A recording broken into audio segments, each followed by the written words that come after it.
Shalom Bapak Ibu semua, saat ini saya sedang berada di kota kuno Sardis. Nah, kota ini nama modernnya sekarang adalah Sard yang terletak di Provinsi Manisa, Turki. Nah, kota ini merupakan salah satu kota yang mendapat teguran yang sangat keras dari Tuhan Yesus Bapak Ibu bahwa Tuhan Yesus menyatakan mereka mati secara rohani walaupun mereka hidup. Nah, seperti apa pelajaran yang bisa kita dapat dari pesan Tuhan Yesus dan apa relevansinya dengan kehidupan kita sekarang Bapak Ibu? Mari kita simak bersama. Dan perlu kita ketahui bahwa kota ini dulu adalah kota yang terkenal dan makmur, namun sekarang hanya tinggal sisa-sisa puing-puing dari kemakmuran mereka. Sardis adalah ibu kota kerajaan Lydia pada abad ke-7 sebelum Masehi sampai abad ke-6 sebelum Masehi. Terkenal dengan kekayaan yang luar biasa terutama dari sungai Pactolus yang kaya akan emas. Kekayaan ini membuat kota Sardis menjadi simbol kemakmuran, bahkan menjadi salah satu kota pertama yang mencetak koin emas.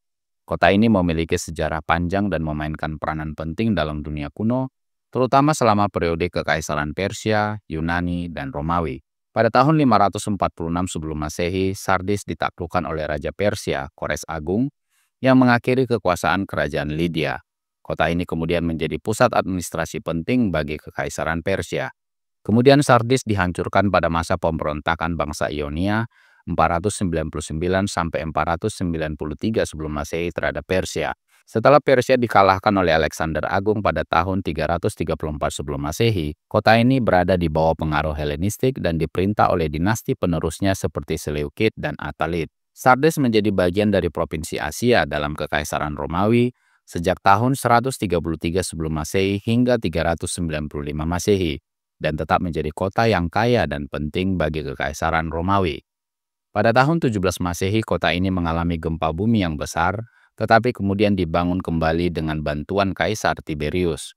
Sardis tetap menjadi kota penting dalam Kekaisaran Bizantin, tetapi perlahan mengalami kemunduran. Kota ini akhirnya jatuh ke tangan bangsa Turki Seljuk pada abad ke-11 dan akhirnya menjadi bagian dari Kesultanan Utsmaniyah pada abad ke-14. Salah satu keunikan dari kota ini adalah terdapatnya sinagog atau kanisa, tempat kumpul dan ibadah orang Yahudi di kota ini. Sinagog ini merupakan salah satu sinagog terbesar dan paling penting dari zaman Romawi yang ditemukan di Asia Kecil. Keberadaan sinagog ini menunjukkan keberadaan komunitas Yahudi yang kuat dan makmur, serta memiliki status sosial yang tinggi selama abad ke-3 hingga ke-7 Masehi di kota ini. Pada masa kejayaan kota ini, kemakmuran dan kekayaan kota ini justru membawa kesombongan dan kelalaian. 2 kali kota ini jatuh ke tangan musuh karena penjaga mereka tertidur dan gagal menjaga tembok pertahanan. Secara rohani, jemaat Sardis mengalami masalah yang sama. Meskipun mereka memiliki reputasi yang baik di luar, Tuhan Yesus berkata, "Aku tahu segala pekerjaanmu, engkau dikatakan hidup padahal engkau mati." Wahyu 3 ayat 1. Jemaat di kota ini telah kehilangan hubungan yang hidup dengan Tuhan dan kekayaan rohani mereka hampir punah. Pesan Tuhan Yesus kepada jemaat yang ada di Sardis adalah peringatan keras bagi kita semua yang mungkin terjebak dalam rutinitas atau pelayanan tanpa makna rohani yang sejati.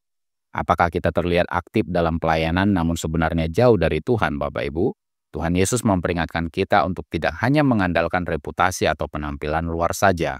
Dia berkata, "Bangunlah dan kuatkanlah apa yang masih tertinggal, yang sudah hampir mati." Wahyu 3 ayat 2. Ini adalah panggilan untuk membangun kembali hubungan kita dengan Tuhan melalui doa, pertobatan, dan mendalami firman-Nya.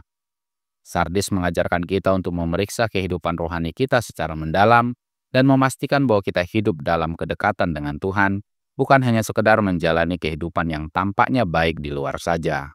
Sardis mengingatkan kita bahwa reputasi yang baik di luar tidak cukup. Kehidupan rohani yang sejati adalah hubungan pribadi yang hidup dengan Tuhan. Mari kita renungkan, apakah iman kita hidup atau hanya sebuah penampilan saja? Apakah kita sudah membangun kembali apa yang hampir mati dalam hubungan kita dengan Tuhan? Tuhan Yesus menegur jemaat Sardis karena hanya memiliki penampilan luar yang baik, tetapi mati di dalam. Dia memanggil mereka untuk bangun, bertobat, dan memperkuat iman mereka sebelum terlambat.